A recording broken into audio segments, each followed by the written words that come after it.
Bulletin ముందుగా headlines.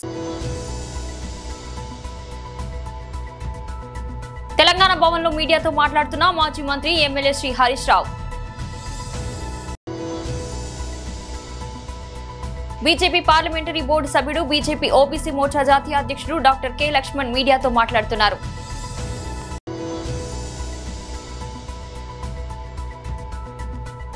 శాసన మండలి విపక్ష నేత Botsa Satyanarayana press meet.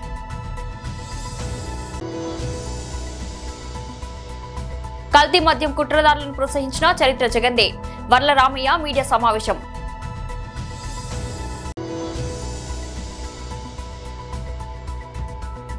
BC రిజర్వేషన్లపై Telangana ప్రభుత్వం కీలక నిర్ణయం. తెలంగాణ భవన్లో మీడియాతో మాట్లాడుతున్న మాజీ మంత్రి ఎమ్మెల్యే శ్రీ హరీష్ రావు. మేము ముందు నుంచి హెచ్చరిస్తున్నట్టే ఇవాళ తెలంగాణ పాలిట బనకచెర్ల ప్రాజెక్టు పెను ప్రమాదంగా మారబోతా ఉన్నది. ఇవాళ ఆంధ్రప్రదేశ్ ప్రభుత్వం బనకచెర్లకు ఉన్నటువంటి అడ్డంకులను కేంద్ర బీజేపీ ప్రభుత్వ సహకారంతో నిబంధనలను తుంగలో తొక్కుతూ ఒక్కొక్కటిని అధిగమిస్తూ ముందుకు పోతా ఉంది. కానీ ఈ రాష్ట్ర ప్రభుత్వం, ఈ రాష్ట్రంలో ఉన్న కాంగ్రెస్ ప్రభుత్వం రాష్ట్ర ప్రయోజనాలు కాపాడాల్సింది పోయి, రాష్ట్ర హక్కుల కోసం పోరాటం చేయాల్సింది పోయి, నిమ్మకు నీరెత్తినట్టుగా రేవంత్ రెడ్డి ప్రభుత్వం వ్యవహరిస్తూ ఉంది, పరోక్షంగా సహకరిస్తూ ఉంది. ఈ ప్రాజెక్టు పురోగతికి సంబంధించి ఇటీవల జరిగిన తాజా పరిణామాలు ఏవైతే ఉన్నాయో మీడియా సాక్షిగా ఈ ప్రభుత్వం యొక్క చేతగాంతనాన్ని, ఈ ప్రభుత్వం తెలంగాణ రాష్ట్ర ప్రయోజనాల్ని ఏ రకంగా కాలరాస్తుందో నేను రాష్ట్ర ప్రజలకు వివరించదలుచుకున్నా, ఈ ప్రభుత్వాన్ని కూడా హెచ్చరించదలుచుకున్నా. మొట్టమొదట ఇది కేంద్ర మంత్రి సిఆర్ పాటిల్ గారు మన రాష్ట్ర ముఖ్యమంత్రి రేవంత్ రెడ్డి గారికి రాసిన లేఖ. సిఆర్ పాటిల్ గారు గత నెల 23 సెప్టెంబర్ 2025న ఈ లేఖ రాశారు. మన ముఖ్యమంత్రి రేవంత్ రెడ్డి గారికి 20 రోజుల క్రితం రాసిన లేఖ ఇది. ఈ లేఖలో ఏం రాశారంటే, ద పిఎఫ్ఆర్ అంటే గోదావరి బనకచెర్ల ప్రాజెక్టుకు సంబంధించిన pre feasibility report, the PFR is currently under examination. 1. 2. Further, the government is in receipt of the consensus raised by the state of Telangana on Polavaram Bankacherla link project and is following due process for techno-economic appraisal of the project. అంటే మేము ఈ Polavaram Banakacherla project యొక్క economic appraisal యొక్క process కొనసాగిస్తున్నాము, మేము process చేస్తున్నాము అని ఎవరికి రాసిండ్రు? స్వయంగా మన ముఖ్యమంత్రి రేవంత్ రెడ్డికి రాశారు. ఎన్ని రోజుల కింద రాశారు? 20 రోజుల కింద రాశారు. అంటే 20 రోజుల కింద నీకు ఉత్తరం వచ్చినా ఈ రోజు వరకు రేవంత్ రెడ్డి స్పందించాడు. అసలు ఎట్లా చేస్తారు? అప్రైజల్ అనే కాన్సెప్టే రాకూడదు. ఎందుకు రాకూడదు అప్రైజల్ అనే concept? It is not qualified to examine. మన దేశంలో వరద జలాల మీద డిపిఆర్ల అప్రైజల్ జరగదు. మన దేశంలో ఉన్న సెంట్రల్ వాటర్ కమిషన్ నిబంధనలు కానీ, మన రాజ్యాంగం కానీ, మన దేశంలో నదీ జలాల పంపిణీ కానీ ఎప్పుడు కూడా నికర జలాల మీదనే జరుగుతుంది. బీజేపీ పార్లమెంటరీ బోర్డు సభ్యుడు బీజేపీ ఓబీసీ మోర్చా జాతీయ అధ్యక్షుడు డాక్టర్ కె లక్ష్మణ్ మీడియాతో మాట్లాడుతున్నారు. అందరికీ నమస్కారాలు. నిన్న హైకోర్టు తీర్పు స్థానిక సంస్థల ఎన్నికలపై స్టే విధించడము చాలా స్పష్టంగా కాంగ్రెస్ పార్టీ ముఖ్యమంత్రి రేవంత్ రెడ్డి గారికి ఏమాత్రం కూడా 42% బీసీల రిజర్వేషన్ల పట్ల చిత్తశుద్ధి లేదని మరొకసారి ఇది నిరూపితమైంది. రిజర్వేషన్ల యొక్క అంశము న్యాయ సమీక్షకు వెళ్తుందని తెలిసినా కనీసమైనటువంటి జాగ్రత్తలు తీసుకోకుండా ఉదాసీనంగా వ్యవహరించి దానికి పూర్తి బాధ్యత కాంగ్రెస్ ప్రభుత్వము రేవంత్ రెడ్డి గారి యొక్క వైఫల్యం మాత్రమే. వాస్తవానికి కాంగ్రెస్ పార్టీకి కానీ ముఖ్యమంత్రి రేవంత్ రెడ్డి కానీ బీసీలకు రిజర్వేషన్లు పెంచాలనేటువంటి ఆలోచన కించిత్తు లేకపోయినప్పటికీ కేవలం బీహార్లో జరుగుతున్నటువంటి ఎన్నికలను దృష్టిలో పెట్టుకొని రాజకీయపరమైనటువంటి లబ్ధి పొందాలనేటువంటి ఆలోచనతో రాహుల్ గాంధీ యొక్క ఒత్తిడిలకు లొంగి ఈ రిజర్వేషన్ల డ్రామా దానికి తెరలేపి ఏ రకంగా ఇవాళ మరొకసారి బీసీలను వంచి మోసం చేసిందో ఇది కాంగ్రెస్ యొక్క నైజం. బీహార్లో బీసీలంతా కూడా అటు మోదీ నితీష్ వైపు మొగ్గు చూపుతున్నారని అన్ని వర్గాల ప్రజలు కూడా మద్దతుతో బీహార్లో ఎన్డీఏ గెలిచే అవకాశాలు చాలా స్పష్టంగా సర్వేలు నిరూపిస్తంతో ఏదో ఒక రీతిలో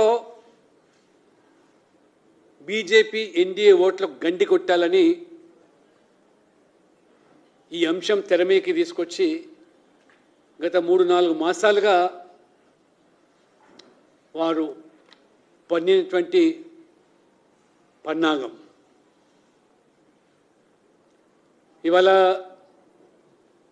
మేము బీసీలకు రిజర్వేషన్లు పెంచుతామనే ప్రయత్నం చేశాం. శాసన మండలి విపక్ష నేత బొత్స సత్యనారాయణ ప్రెస్ మీట్. ఈ జిల్లాలో ఈ ప్రాంతంలో అందరూ కూడా ఎలువెల్పుగా అమ్మవారిని మనం కొలుస్తుంటాం. ఆ తల్లి తాలూకా ఆశీస్సులతో ఉండాలని కోరుకుంటాం. అదేవిధంగా నేనైతే నమ్ముతున్నాను, ఎప్పుడూ ఆవిడ ఆ అమ్మవారి తాలూకా కరుణాకటాక్షంతో కృపకతో ఈ ప్రాంతం అంతా కూడా ఏ విధమైన ఇబ్బందులు లేకుండా జరుగుతుంది. వచ్చిన చిన్న వచ్చినప్పటికీ కూడా ముక్కుముడిగా ఏ సంఘటనలు కూడా ఇక్కడ రాకుండా ఆవిడ కాపాడుతుందని నేను నమ్ముతున్నాను. అందుకు ఏ రాజకీయ పార్టీ ఏ పెద్దలు ఉన్నప్పటికీ కూడా ఏ విషయంలో ఏ పరాపచ్చులు ఉన్నా సరే గ్రామదేవత అమ్మవారి ఉత్సవాలు అనేటప్పటికీ ఎవరు కూడా ఏ విధంగా కూడా దాంట్లో ఏ విధమైన రాజకీయాలు కానీ ఏ విధమైన ద్వంద్వ ప్రమాణాలు కానీ ద్వంద్వ వైఖరిని కానీ ప్రదర్శించిన ప్రయత్నం చేయరు. ఒకవేళ చేసిన పశ్చాత్తాపంతో దాన్ని వెంటనే సరిదిద్దుకోవడానికి ప్రయత్నం చేస్తారు. కానీ దురదృష్టవశాత్తు ఈ సంవత్సరం మరి అధికారంలో ఉన్న ఈ ప్రభుత్వం ఏం చెప్తుందంటే, ప్రభుత్వం ఉత్సవాలు పూర్వకాలంలో అయితే ఆ గ్రామంలో ఉన్న పెద్దలు ఉత్సవాల నుంచి వారి సొంత ఖర్చులతోని సొంత నిధులతోని సొంతంగా ఒక ఆలోచనతో ఒక విధానంతో ఆ కార్యక్రమం చేసేవారు. ఇప్పుడు వచ్చి ప్రభుత్వం తాలూకా ఇన్వాల్వ్మెంట్తో ప్రభుత్వం తాలూకా అధికారుల తాలూకా కోణంలో జిల్లా అధికారులు కూడా ఇన్వాల్వ్ అయ్యి ఇంకా పెద్ద ఎత్తున చేయాలని తదుపరి అలా కాలక్రమేణా కాలరూపేణ అది మార్పుతూ వస్తుంది. ఆ నేపథ్యంలోనే ఇప్పుడు కార్యక్రమం జరుగుతుంది కూడా. అధికారం ఉంటే మేము కూడా అధికారంలో 15 సంవత్సరాల మంత్రిగా ఉన్నా, ఇంకో 5 సంవత్సరాలు ఎంపీగా కూడా ఉన్నా, ఎన్నో సంవత్సరాలు దీంట్లో పాల్గొన్నాం, చూసాం, అధికారం చూసాం, మన అధికారం చూసాం. కానీ ఈ ప్రభుత్వంలో ఉన్న అధికారులు కానీ మరి వాళ్ళు ఆ కార్యక్రమాన్ని చేసినప్పుడు ఎందుకు ఆ ప్రమాణాలు పాటించట్లేదో నాకు అర్థం అవ్వలే. కల్తీ మద్యం కుట్రదారులను ప్రోత్సహించిన చరిత్ర జగందే. వర్ల రామయ్య మీడియా సమావేశం. సార్, అందరికీ నమస్కారం అండి. గౌరవ జగన్మోహన్ రెడ్డి గారు గత ప్రభుత్వంలో ముఖ్యమంత్రిగా 5 సంవత్సరాలు పనిచేశారు. ఇప్పుడు శాసనసభ్యుడిగా ఉన్నారు. ఆయన ఆనాటి నుండి ముఖ్యమంత్రి అయిన దగ్గర నుంచి ఈనాటి వరకు కూడా రాష్ట్రంలో కల్తీ మద్యం అంటే గత 6 సంవత్సరాలుగా కల్తీ మద్యం రాష్ట్రంలో ఏరులై పారటానికి కర్త కర్మ క్రియ అన్నీ కూడా జగన్మోహన్ రెడ్డి గారే. కాదని చెప్పే ధైర్యం మీకుందా? ఓపెన్ డిబేట్కి వచ్చే ధైర్యం మీకుందా అని నేను అడుగుతున్నాను. మీరు మీ పత్రిక, మీ చెత్త ఛానల్లో మీరు ఏదేదో చూపించవచ్చు. క్రెడిబిలిటీ లేని పత్రిక, క్రెడిబిలిటీ లేని ఛానల్.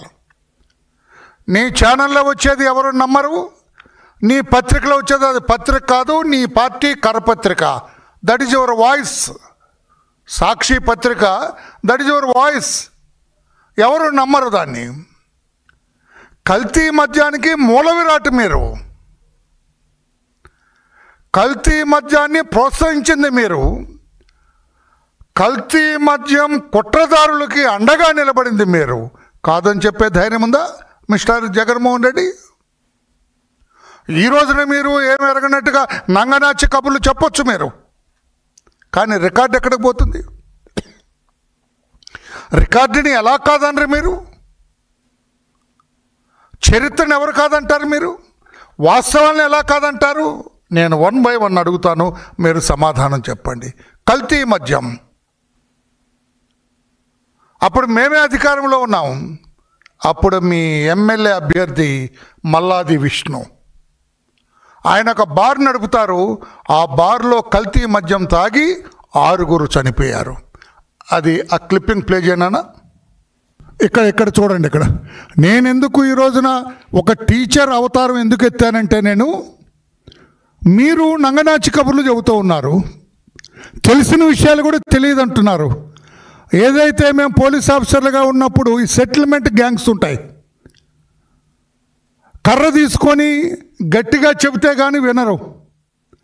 నేను కర్ర తీసుకొని మిమ్మల్ని ఏం చేయలేరు కనుక ఈ కర్ర ఉపయోగించి మీకు అర్థమయ్యేటట్లు నేను చెబుతున్నాను. స్వర్ణ బార్లోనే కల్తీ పైన ఉంది. ఇక్కడ స్వర్ణ బార్లోనే కల్తీ.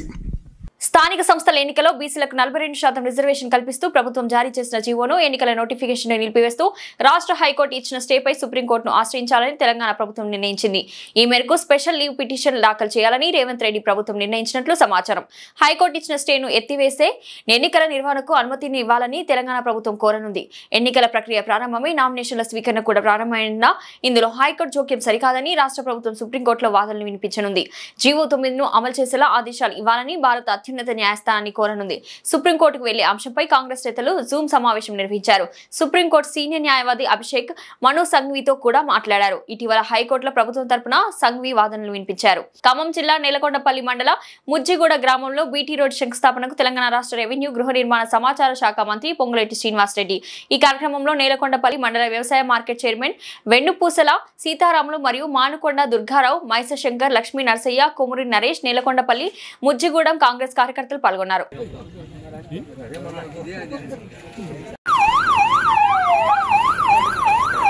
వర్గాల ఆశాజ్యోతి మన ఖమ్మం జిల్లా టైగర్ రాష్ట్ర మంత్రివర్యులు రెవెన్యూ గృహ సమాచార శాఖ మంత్రివర్యులు శ్రీ పొంగులేటి శ్రీనివాసరెడ్డి గారు, పొంగులేటి శ్రీనివాసరెడ్డి గారికి స్వాగతం, సుస్వాగతం.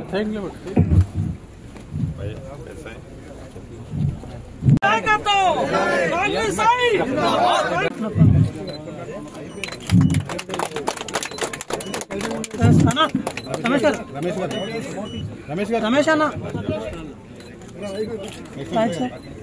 మైక్ ముద్దుగూడెం నా కుటుంబ సభ్యులు, నేలకొండపల్లి ముఖ్య నాయకులు, ముఖ్య అధికారులు, మీడియా మిత్రులు, బీటీ రోడ్డుకి శంకుస్థాపన చేసి 13వ రెగ్యులేటర్ వరకు, అంటే ఎన్ఎస్పి కాలువ మీద ఉన్న రెగ్యులేటర్ వరకు 54 లక్షల రూపాయలతో అతి కొద్ది రోజుల్లో దాన్ని కూడా శంకుస్థాపన చేసుకోబోతున్నాం. శాంక్షన్ అయింది, టెండర్ దశలో ఉంది. అది కూడా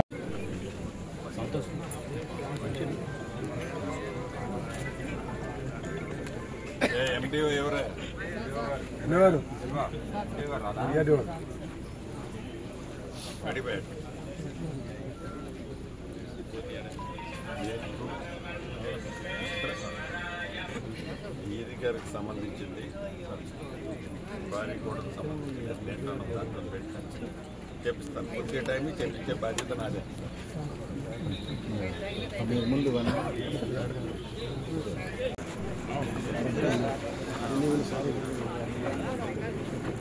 బీసీలకు 42% రిజర్వేషన్లు కల్పిస్తూ ప్రభుత్వం జారీ చేసిన ఉత్తర్వులను హైకోర్టు నిలిపివేయడం పట్ల బీసీ ఉద్యమ నాయకుడు, రాజ్యసభ సభ్యులు ఆర్ కృష్ణయ్య ఆవేదన వ్యక్తం చేశారు. తెలంగాణ ప్రభుత్వం సమర్థవంతంగా వాదనలు వినిపించకపోవడం, చిత్తశుద్ధితో అమలు కృషి చేయకపోవడం పట్ల నిరసన వ్యక్తం చేస్తూ ఈ నెల 14వ తేదీన రాష్ట్ర బంద్కు పిలుపునిచ్చారు.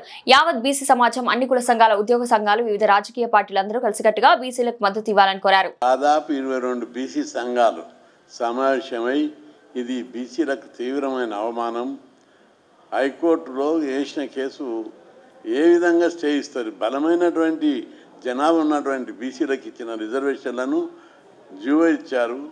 నామినేషన్లు వేసే స్టేజ్లో నామినేషన్లు నోటిఫికేషన్ వేసిన తర్వాత రిజెక్ట్ చేసేటటువంటి అధికారం లేదు ప్రభుత్వానికి, కోర్టులకు. అయినా ఇచ్చారు. దీన్ని నిరసిస్తూ ఈ నెల 14న రాష్ట్ర బంద్కు పిలుపునివ్వడం జరిగింది. రాష్ట్ర వ్యాప్తంగా ఆ రోజు పెద్ద ఎత్తున ఇప్పటికే బీసీ సంఘాలు ధర్నాలు, రస్తారోకోలు, ర్యాలీలు, రౌండ్ టేబుల్ కాన్ఫరెన్సులు జరుపుతున్నారు. ఇంకా జరపాలని విజ్ఞప్తి చేస్తున్నా. 14 నాటి బంద్కు అందరూ కలిసికట్టుగా కుల సంఘాలు, బీసీ సంఘాలు, ఉద్యోగ సంఘాలు, విద్యార్థి సంఘాలు అందరూ కలిసికట్టుగా మద్దతు ఇవ్వాలని, అన్ని రాజకీయ పార్టీలు కూడా మద్దతు ఇవ్వాలని ఈరోజు బీజేపీ నాయకుడు కిషన్ రెడ్డి గారికి కలిసి బంద్కు మద్దతు ఇవ్వాలని కోరడం జరిగింది. పార్టీలో చర్చించి మద్దతు విషయం సానుకూలంగా తీసుకుంటామని హామీ ఇచ్చాడు. ఈరోజు రాష్ట్ర ప్రభుత్వం కోర్టు బీసీల నోటికాడి ముద్దను లాక్కుంది. రాష్ట్రంలో ఉన్న బీసీలు దీన్ని జీర్ణించుకుంటలేరు. పెద్ద ఎత్తున దీనికి వ్యతిరేకంగా ఉద్యమించాలి. తెలంగాణ ఉద్యమం ఎట్లా వచ్చిందో బీసీ ఉద్యమం కూడా అదే తీవ్ర స్థాయిలో వస్తుంది. బీసీలు, కుల సంఘాలు, బీసీ సంఘాలు, నాయకులు పార్టీలకు అతీతంగా, రాజకీయాలకు అతీతంగా, కులాలకు అతీతంగా ఉద్యమించడానికి సిద్ధంగా ఉన్నారు. ఇది బలమైన కేసు. ఒకవైపు జీవో తీశారు, అసెంబ్లీలో బీజేపీ పార్టీ మద్దతు ఇచ్చింది, అన్ని పార్టీలు మద్దతు ఇచ్చాయి, కిషన్ రెడ్డి గారు మద్దతు ఇచ్చారు, పార్టీ పరంగా రామచంద్రరావు కూడా మద్దతు ప్రకటించారు. అన్ని కోణాలలో అన్ని పార్టీల మద్దతు ఉంది. అన్ని వర్గాల జనాభా లెక్కలు ఉన్నాయి, డెడికేటెడ్ కమిషన్ సిఫార్సులు ఉన్నాయి. అయినప్పటికీ కూడా కోర్టు ఈ విధంగా ఇవ్వడాన్ని మేము తీవ్ర స్థాయిలో నిరసిస్తూ చిరు వ్యాపారులను అన్ని విధాలు ఆదుకునేందుకు తాను ఎప్పుడు ముందుంటానని రాష్ట్ర పురపాలక పట్టణాభివృద్ధి శాఖ మంత్రి డాక్టర్ పొంగూరు నారాయణ భరోసా ఇచ్చారు. నెల్లూరు సంతపేటలో ఇటీవల అగ్నికి ఆహుతి అయిన పాత దుస్తులు మార్కెట్ ను టీడీపీ శ్రేణులతో కలిసి మంత్రి నారాయణ పరిశీలించారు. వ్యాపారస్తులతో మాట్లాడారు. ఏ కష్టం వచ్చినా తాను ఎప్పుడు అండగా ఉంటామంటూ వారికి భరోసా ఇచ్చారు. అనంతరం మార్కెట్ సముదాయంలో అగ్నికి ఆహుతి అయిన దుకాణాలను సొంత నిధులతో మరమ్మతులు చేయిస్తున్న తీరును పరిశీలించారు. టీడీపీ శ్రేణులకు, వ్యాపారులకు పలు సూచనలు చేశారు. సర్వం కోల్పోయి ఇబ్బందులు పడుతున్న తమను అన్ని విధాలు ఆదుకుంటున్న మంత్రి నారాయణకు వ్యాపారస్తులు ప్రత్యేక ధన్యవాదాలు తెలియజేశారు. ఈ సందర్భంగా రాష్ట్ర పురపాలక పట్టణాభివృద్ధి శాఖ మంత్రి డాక్టర్ పొంగూరు నారాయణ మాట్లాడుతూ సంతపేట మార్కెట్ సముదాయాన్ని 2014లో అప్పుడు తెలుగుదేశం ప్రభుత్వ హయాంలో ప్రారంభించడం జరిగిందన్నారు. దాంతో ఎంతో మంది చిరు వ్యాపారులకు జీవనోపాధి కలిగించిందని తెలిపారు. అయితే దురదృష్టవశాత్తు ఇటీవల షాపులో అగ్నికి ఆహుతి కావడం బాధాకరమన్నారు. విషయం తనకు తెలిసిన వెంటనే అధికారులను, టీడీపీ శ్రేణులను అలర్ట్ చేసి సహాయక చర్యలు చేపట్టినట్లు తెలిపారు. ప్రభుత్వం తెలుగుదేశం ప్రభుత్వం ఉన్నప్పుడు దీన్ని స్టార్ట్ చేశాం. అలాంటి సంత మాట మార్కెట్ ఈ మధ్య రీసెంట్గా కొంత ఫైర్ అయ్యి కొన్ని షాపులు యాక్చువల్గా కాలిపోయినాయి. దాని మీద ఇమీడియట్గా నాకు ఇక్కడున్న నాయకులు, లోకల్ నాయకులు అటు కపిరి సీనయ్య గారు, అదేవిధంగా రేవతి యాక్చువల్గా నాకు ఫోన్ చేయటం, మిగతా నాయకులు కూడా కొందరు సోషల్ మీడియా ద్వారా నాకు తెలియజేశారు. నేను అప్పటికప్పుడు మాట్లాడాను. పోయి వెంటనే వాళ్ళందరితో మాట్లాడండి, కలెక్టర్ గారికి ఇన్ఫార్మ్ చేశాను, మున్సిపల్ కమిషనర్ గారికి ఇన్ఫార్మ్ చేశాను. మీరు కూడా పోయి చూసి వాళ్ళకి ఏం సహాయం చేయాలో చేయండి, నా వంతు నేను సహాయం చేస్తానని చెప్పడం. వెంటనే వాళ్ళు పోయారు. మొన్న ఈ మధ్య నేను ఇచ్చినప్పుడు యాక్చువల్గా వాళ్ళందరూ ఇలా కాలిపోయిన సార్ ఇమీడియట్గా చేయమంటే అవన్నీ ఇమీడియట్గా చేసేట్టుగా శనివారం సాయంకాలం లోపల పూర్తి చేసి వాళ్ళు మండే నుంచి ఇక్కడ చేసుకోవాలని చెప్పాను. మండే ఉదయం నుంచి ఎవరి వ్యాపారం వాళ్ళు చేసుకోవాలన్నాను, వాళ్ళు హ్యాండ్ ఓవర్ చేయాలన్నాను. ఆల్మోస్ట్ 90% వర్క్ పూర్తయినట్టుంది. మరొక 10% ఉంది, దాన్ని కూడా ఇవాళ రేపులో కంప్లీట్ చేసి వాళ్ళకి హ్యాండ్ ఓవర్ చేయమన్నాను. ఇక్కడ యాక్చువల్గా ఏదైతే షెల్టర్ ఉందో ఇక్కడ కొంత ఎక్స్టెండ్ చేయమన్నారు, ఆ బ్యాక్ సైడ్ చేయమన్నారు. అది కూడా ఇమీడియట్గా చేయించమని మున్సిపల్ కమిషనర్ గారికి ఆదేశిస్తున్నాను. ఎందుకంటే వీళ్ళందరూ చిరు వ్యాపారులు, చిన్న చిన్న. బులెటిన్ ముగించే ముందు హెడ్లైన్స్ మరోసారి. తెలంగాణ భవన్లో మీడియాతో మాట్లాడుతున్న మాజీ మంత్రి MLA Shri Harish Rao. BJP parliamentary board సభ్యుడు, బీజేపీ ఓబీసీ మోర్చా జాతీయ అధ్యక్షుడు డాక్టర్ కె లక్ష్మణ్ మీడియాతో మాట్లాడుతున్నారు.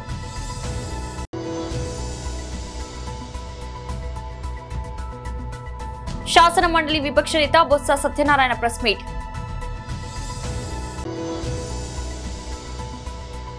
కల్తీ మద్యం కుట్రదారులను ప్రోత్సహించిన చరిత్ర జగందే, వర్ల రామయ్య మీడియా సమావేశం.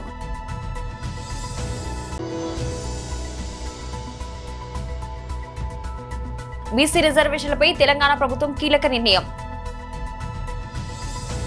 ఇది ఈ రోజు బులెటిన్. మరో బులెటిన్ మళ్ళీ కలుద్దాం. అంతవరకు సెలవు.